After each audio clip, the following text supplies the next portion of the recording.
Amém, gente? Lucas 14, diz assim a palavra de Deus.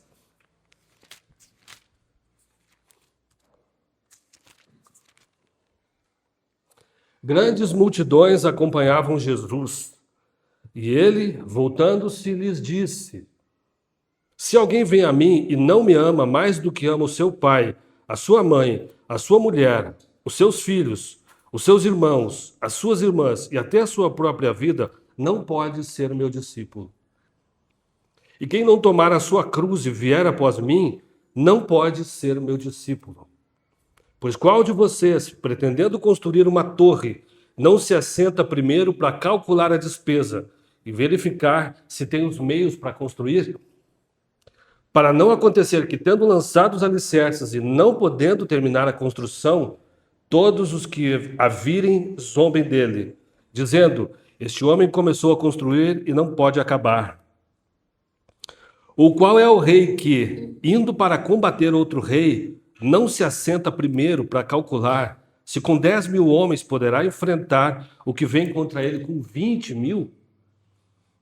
Caso contrário, estando o outro ainda longe, envia-lhe uma embaixada pedindo condições de paz.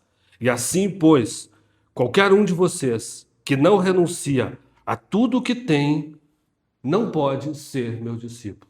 Jesus pegava leve pra caramba, né, gente? Que legal, né? Jesus, tipo assim, é tudo ou nada, né? E tudo mesmo, né? Eu acho interessante, né, como a gente ameniza a mensagem de Jesus nos nossos dias, né? Aquele cara legal, que me entende, né? Que, assim, tipo, tudo bem. Mas a gente observa que Jesus tinha uns discursos, assim, tipo, é assim ou nada. Ou você cumpre isso aqui, ou não pode ser meu discípulo. Por 3 vezes essa expressão está no texto. Não pode ser meu discípulo. Né? E seguir Jesus, ser discípulo de Jesus, gente, diz muito mais a ver com o que eu estou disposto a renunciar por causa dele do que aquilo que eu posso ganhar. Você entendeu o que eu estou dizendo? Seguir Jesus tem muito mais a ver com aquilo que eu estou disposto a renunciar por sua causa. Tem muito mais a ver do que com aquilo que eu vou ganhar.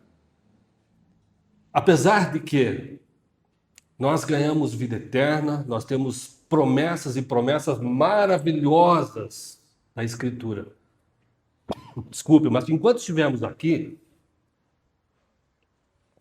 nessa vida, seguir a Jesus diz respeito ao que eu devo renunciar para poder virar e ser um dos seus discípulos. Esse texto diz que a multidão seguia Jesus, tá?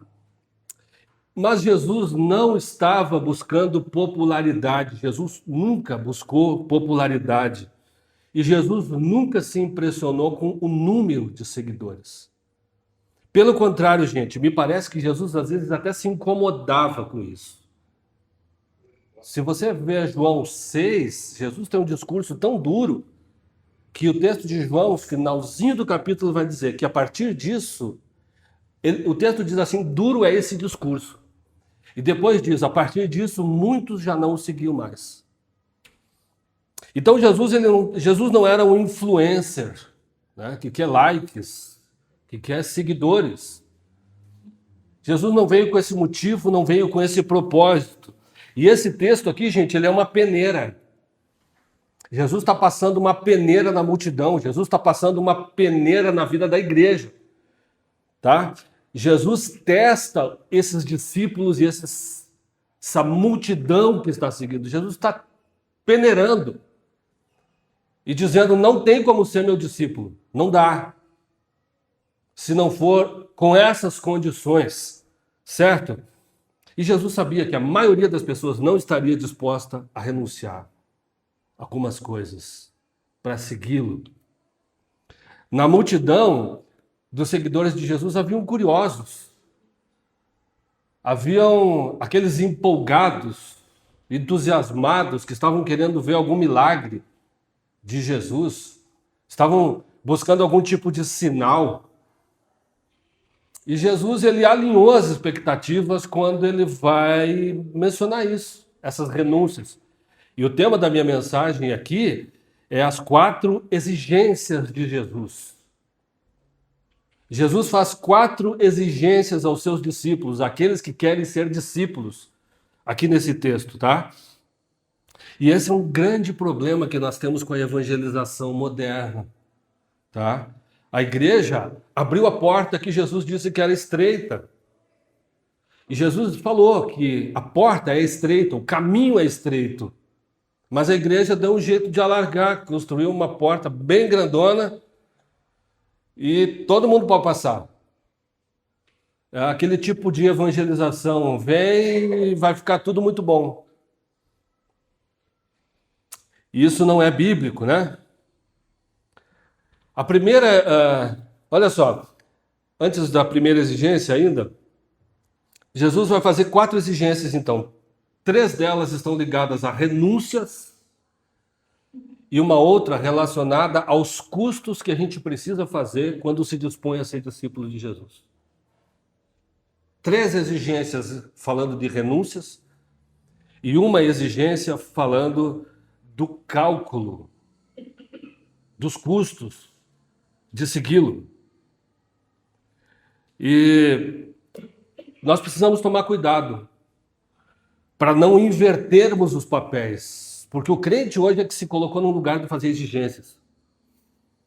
Eu que faço exigências para seguir Jesus. Eu que preciso ter algumas necessidades satisfeitas para seguir Jesus. Sou eu que estabeleço os critérios que eu tenho para seguir Jesus. Não, a coisa se inverteu. Se não for do meu jeito, eu não fico neste lugar. Se não for do meu jeito, eu não sigo essa igreja. Se não for desse jeito, nem Jesus eu sigo. Nós invertemos os papéis. E esquecemos que o Senhor é Ele. Né? Nós assumimos o lugar de senhorio da nossa vida, da nossa fé, e esquecemos que é Ele quem dita as regras. E a gente precisa tomar cuidado com isso. Precisa tomar cuidado com essa inversão de valores, né?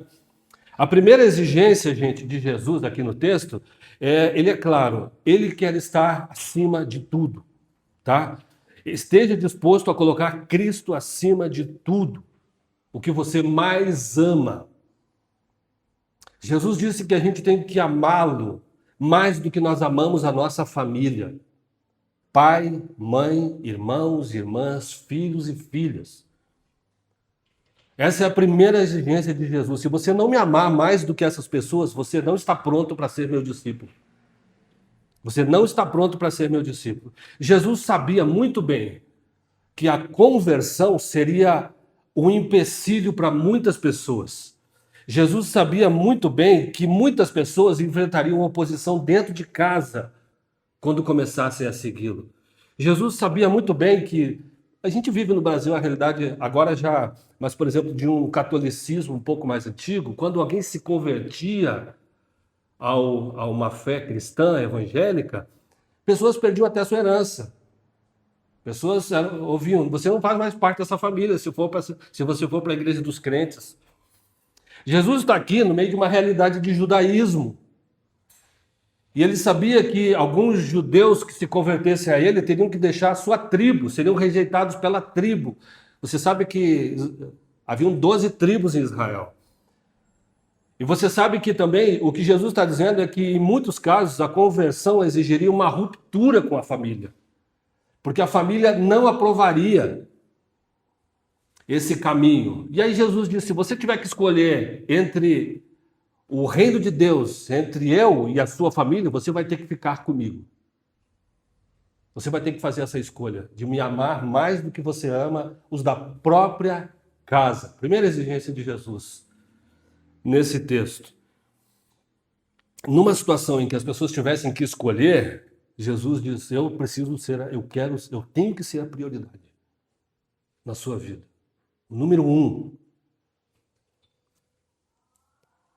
A segunda exigência de Jesus é que quem não estiver disposto a carregar a sua cruz não está preparado para ser um discípulo de Jesus. Para um ouvinte original daquela época, ele sabia que a cruz era um instrumento de morte. Quando ele via alguém passar com a cruz nas costas, é porque aquela pessoa estava indo morrer, ia ser sacrificada. Era um caminho sem volta. O preço do discipulado é esse, é um caminho sem volta. Jesus não quer pessoas que ficam titubeando. São pessoas que precisam estar dispostas a carregar a sua cruz. É uma viagem sem volta. Gente, carregar a cruz não é suportar aborrecimentos do dia a dia. Não é suportar aquela pessoa ou alguma situação. Ah, essa é a minha cruz. Não é isso. Tá? Suportar a cruz é morrer para os teus interesses. É morrer para as tuas vontades. É morrer para o pecado. É morrer para aquilo que Deus abomina. É morrer para os pecados de estimação. É morrer para aquele teu mau caráter. É morrer para aquele hábito ruim. Aquela mentira. Aquele hábito de enganar os outros. Aquele hábito de falar mal dos outros. É morrer. O caminho da cruz é caminho de morte. O caminho de morte da velha natureza. A velha natureza tem que ser crucificada. E se não for desse jeito, Jesus diz, você não pode ser meu discípulo. Simples assim, não é verdade? Jesus pegava muito leve. Eu gosto muito de um pastor chamado George Miller, eu sempre falo sobre ele aqui. E um dia ele foi perguntaram para o George Miller qual que era o segredo do ministério dele, do êxito que ele tinha no ministério. E ele falou, houve um dia em que morri, literalmente, morri para George Miller, morri para os seus gostos, para as suas tendências e morri para as suas vontades. Morri para o mundo, seja para a sua aprovação ou para a sua censura. Eu morri para os aplausos ou críticas de meus amigos e irmãos na fé. E desde então tenho buscado apenas ser aprovado por Deus. Morri. Eu não sou esse tipo de pastor que fica fazendo isso, tá? Mas diga para alguém que está perto de você aí, você tem que morrer.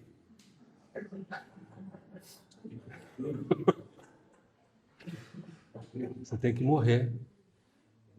O caminho do cristianismo é esse. E não é brincadeira isso não, gente. Isso aqui é mandamento. É Jesus falando, tá? É Jesus falando isso. A terceira exigência de Jesus é que nós estejamos dispostos a renunciar tudo aquilo que a gente possui. Geralmente as pessoas aplicam isso a dinheiro, mas não é só dinheiro.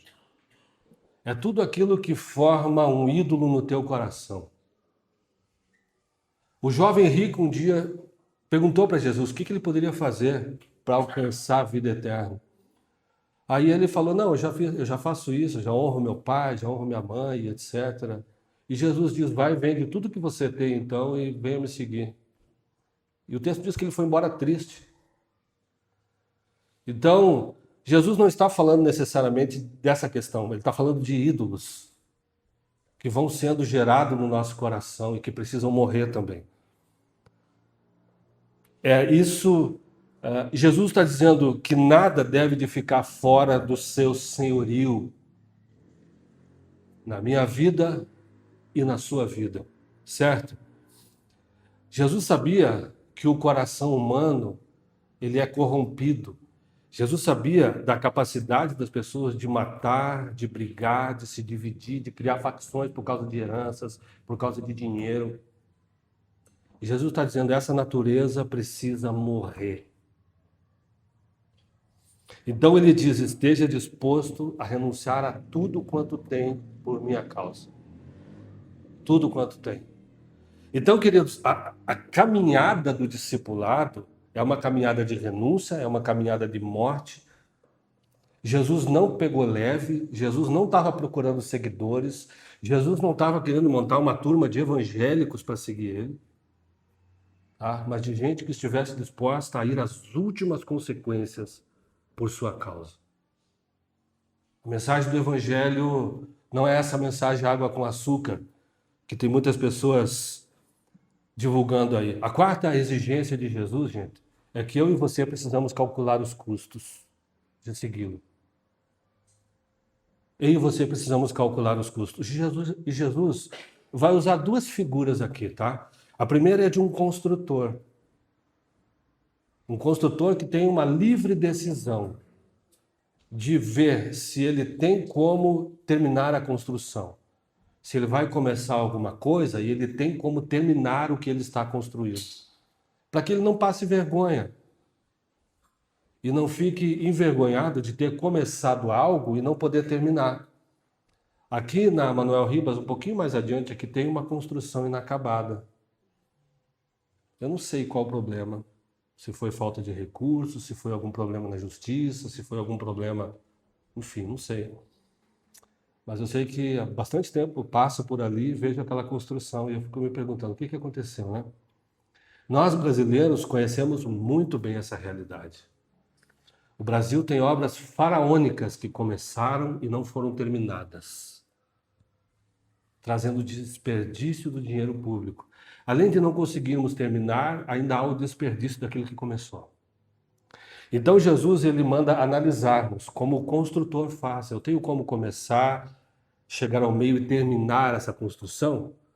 Façamos os cálculos. A outra figura é a de um rei que Jesus vai usar. A de um rei que está sendo ameaçado. E esse rei, ele tem apenas 10 mil soldados. E está vindo contra ele um outro rei com 20 mil soldados. Aí a pergunta é, eu posso lutar contra esse rei? Com 10 mil e ele com 20 mil? Talvez não. Agora, a outra pergunta que fica é, mas e se eu não me entregar para esse rei? Quais são as consequências de eu não me entregar para esse rei? Com Jesus, as duas coisas existem. Eu tenho que calcular o custo se eu vou realmente caminhar com ele no discipulado, mas eu tenho que calcular o custo também de não me entregar a Cristo. De não enviar uma embaixada de paz e me rendendo a ele. Porque esse que não... eu posso guerrear contra ele ou eu posso me render. Mas eu tenho que escolher. E nos dois casos eu tenho que escolher. E se eu não me render a esse rei? Por isso, quando Jesus e João Batista começam a pregar, ele não está fazendo um convite, ele está dando um ultimato. Arrependei-vos e crede no Evangelho. O reino de Deus foi chegado a vós. Jesus está dando um ultimato para aquela geração. Se arrependam, porque o reino de Deus está chegando. Era como se um outro império estivesse chegando naquele lugar. E aquele império fosse tomar conta agora. É como se a Babilônia estivesse entrando em Israel. Qual é o custo de eu não me render? Porque haverá um custo para aquelas pessoas que também não se renderem à mensagem de Cristo. Essas duas figuras que eu usei, elas não falam a mesma coisa. Um, ele tem a livre decisão de calcular os custos, mas o outro vai ter que decidir sobre os custos e não se render, que podem ser maiores ainda. Posso ouvir um amém? Amém. Então, são as implicações. Jesus está pedindo, gente, que eu e você, a gente venha renunciar os 3 pilares que formam a nossa identidade e a nossa segurança. Nossa família, o nosso próprio eu e tudo mais que a gente possui. A nossa identidade e o nosso pilar de segurança estão nessas coisas. E Jesus está dizendo que ele quer que só ele seja o fundamento da minha vida e da sua vida. Ele tem que ser o único fundamento da nossa vida. Porque quando os outros 3 pilares acabarem, ou derem algum problema, o pilar verdadeiro estará lá. É ele que nos sustenta em tudo. Tem um camarada na Bíblia que perdeu tudo isso aqui. Que perdeu a sua família, que perdeu todos os seus bens e que teve a sua saúde gravemente ameaçada com uma lepra, a ponto de ter que ficar se coçando com cacos de barro. Teve um homem que perdeu tudo isso. Foi de maneira involuntária. Jesus nos convida convida a perder voluntariamente. Jó perdeu tudo isso que a gente está falando aqui, de uma forma involuntária. Agora, o princípio, gente, é o mesmo.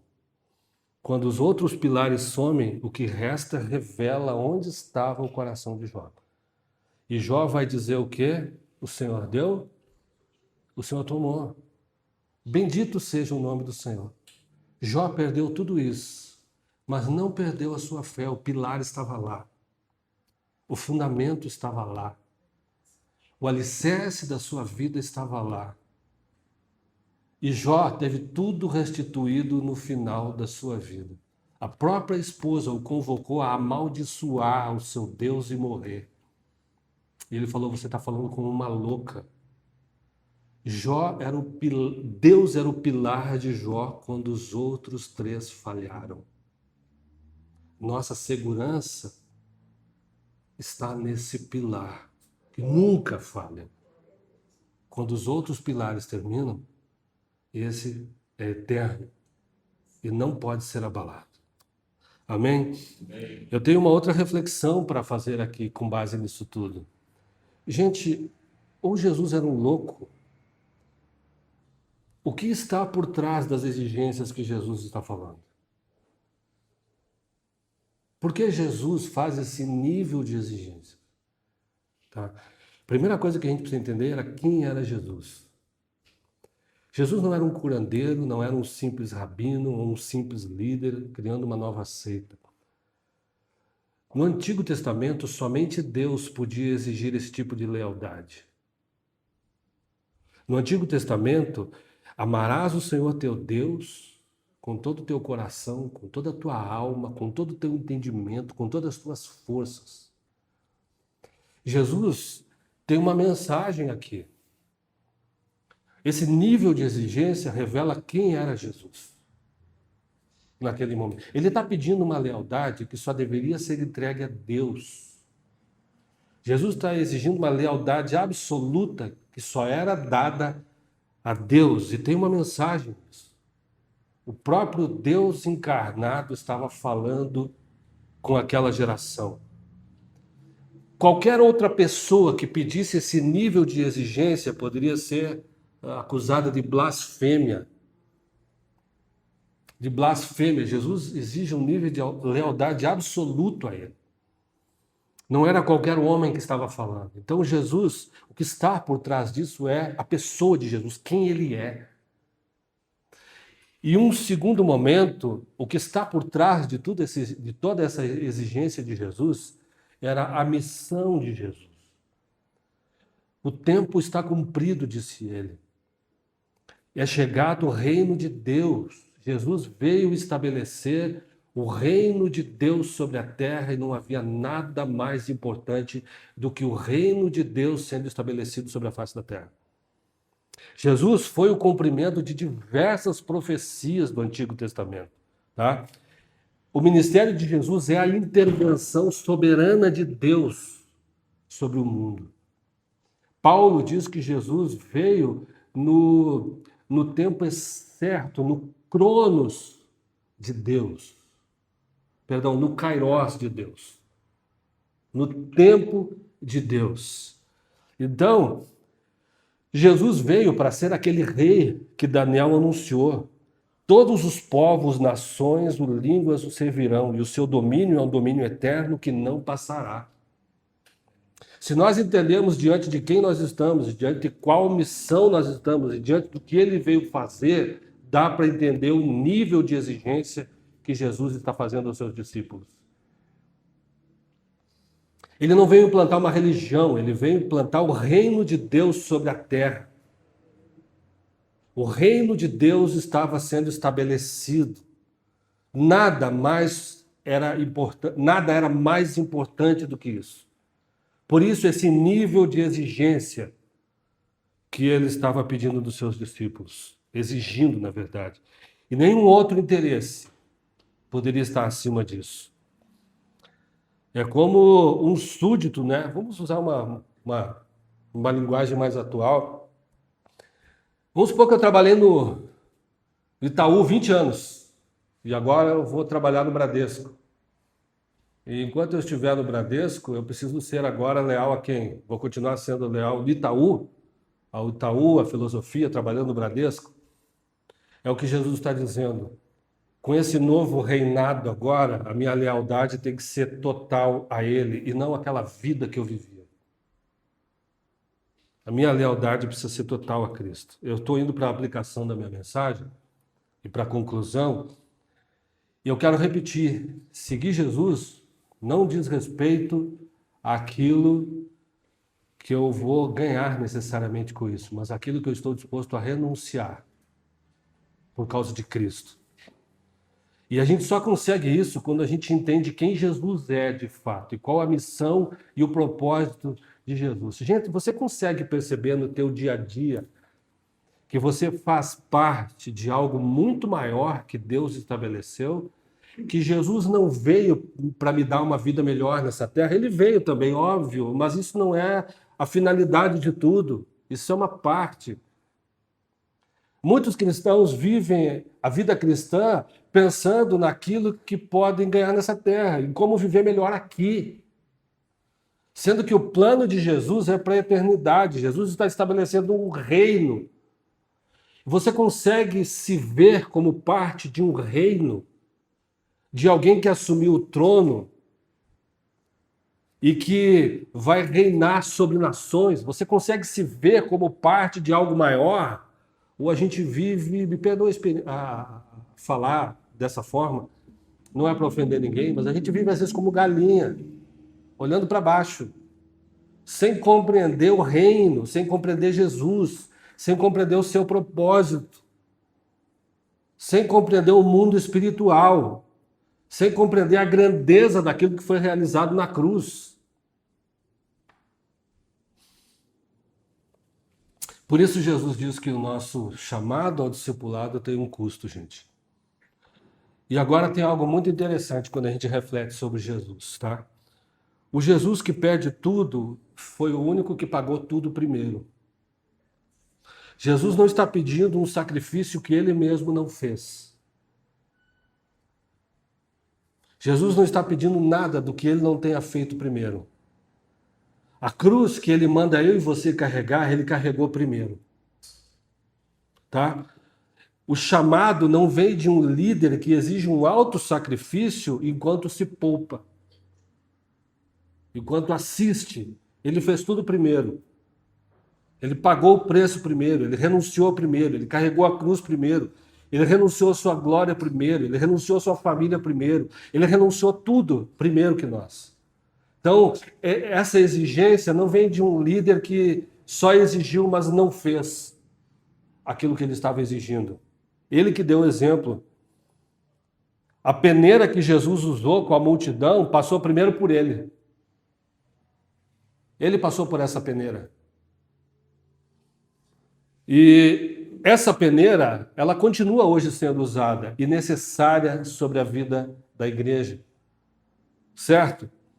Paulo vai dizer na sua segunda carta aos Coríntios, capítulo 13, verso 5, examinem-se vocês mesmos para ver se vocês estão firmes na fé. Cada um se examine a si mesmo para ver se está firme, né? E provem a si mesmos. Ninguém está aqui para julgar ninguém, nem o pastor, mas Paulo diz, provem a si mesmos, examine a si mesmo, cada um, para ver se você está tão firme na fé assim. E há uma reflexão que precisa ser constante, gente, na nossa vida. Que tipo de cristianismo eu estou vivendo? Eu estou vivendo como um admirador de Jesus? Seguindo Jesus de longe? Querendo ver algum sinal, talvez? Ou realmente eu estou carregando a minha cruz hoje? Pagando um preço da peneira, digamos assim. A gente não gosta dessa ideia de pagar preço, né? Mas é uma exigência que ele faz. Então eu e você estamos vivendo. Se Jesus viesse hoje, né, para nos provar, o que ficaria dessa prova? Jesus quer lealdade absoluta. Jesus não quer um coração dividido. Jesus não quer um crente meia boca. Tá bom? Comprometido, o crente Raimundo. Tá? Um pé na igreja e outro no mundo, né? Como o pessoal fala. E o que mais a gente vê, desculpa falar, mas é Raimundos por aí, né? Uma igreja que precisa de fato de ser chacoalhada pelo Espírito Santo. Tá bom? Jesus nos chamou para ser igreja, para renunciar e para viver uma vida cujo único fundamento é Ele. Amém? Eu sei que o pastor hoje tá, mas na verdade foi Jesus, né? Jesus tem umas expressões muito firmes, né? Gente, como vende uma imagem de um Jesus aí, que misericórdia. Eu li um outro tempo atrás um livro chamado A Outra Face de Jesus, que não é essa face boazinha que a gente vê, onde a gente vê o lado profeta de Jesus. Jesus falando de inferno, Jesus falando de juízo, Jesus falando de condenação. Aquilo que no mundo de hoje a gente olha e diz, cara, isso não cabe com Jesus. A outra face de Jesus. O Jesus profeta. O Jesus que nunca escondeu nada de ninguém. O Jesus que alertou para muita coisa. A peneira está aqui ainda, gente, tá? A peneira, a porta não abriu, tá? Nós abrimos uma porta que Jesus disse que não está aberta, não. A porta continua estreita. O caminho é estreito. Amém? Vamos orar? Vamos ficar de pé?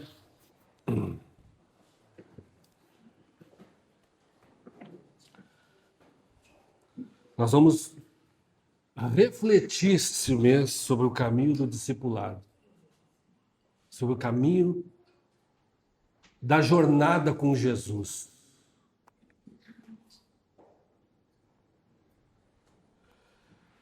Eu vou deixar uma pessoa orar, duas, tá? Depois eu oro. Amém, Senhor, nós te louvamos, Senhor, porque mesmo quando o Senhor é firme, o Senhor é amoroso. Tua palavra nos ensina sobre um Deus de amor, Pai. Tua palavra nos ensina sobre um Deus de misericórdia. E nós não estamos, Senhor, debaixo do teu juízo, porque o teu sangue foi derramado. Nós participamos da ceia aqui, Senhor. E nós te bendizemos, Pai. E eu oro, Espírito Santo, para que o Senhor possa, e aqui não me referindo a essa igreja, mas a igreja de Jesus, Senhor, que a igreja possa, Senhor, de fato, Deus, andar nos teus caminhos, Senhor. Nós oramos por uma igreja avivada, oramos por uma igreja que entendeu, Senhor, a mensagem da cruz. Oramos por uma igreja, Senhor, que entendeu o que é morrer, Senhor, para si mesma, Senhor. Em nome de Jesus, para que o Senhor viva no nosso meio, Pai. Nós oramos em nome de Jesus. Obrigado, Senhor, pelo teu cuidado, Senhor. Obrigado pela palavra do Senhor que nos exorta, que nos consola, que nos ensina constantemente. E agora, Senhor, enquanto emuná, Senhor, que tu nos ajude, Senhor, a vivermos no propósito pelo qual o Senhor nos plantou neste lugar. Senhor, nos ensina o caminho do discipulado, não é por força, não é por violência, mas é pelo teu Espírito, Senhor. Que o Senhor nos capacite, Senhor, em nome de Jesus, a vivermos essa vida que o Senhor exige de nós, Pai. Não é pela nossa própria força, Deus, não é pela força do nosso braço que nós conquistamos isso, mas nós queremos dizer que estamos dispostos, Senhor. Queremos dizer que nós queremos isso, Senhor, viver essa vida em que lá no último dia nós seremos aprovados pelo Senhor, Pai. Em nome de Jesus, abençoa a vida de cada um aqui, Senhor. Dá uma semana abençoada, uma semana tranquila, uma semana leve, Senhor, uma semana cheia de paz, de comunhão com o Senhor, Pai. Assim nós oramos em nome de Jesus, Senhor. Em nome de Jesus. E que o Senhor nosso Deus te abençoe e te guarde. Que o Senhor nosso Deus faça resplandecer o seu rosto sobre ti. Que o Senhor nosso Deus derrame paz sobre a sua vida, sobre a sua casa e sobre tudo aquilo que você colocar a tua mão para fazer. Que assim seja, em nome de Jesus. Amém. E amém. Que Deus te abençoe. Semana abençoada.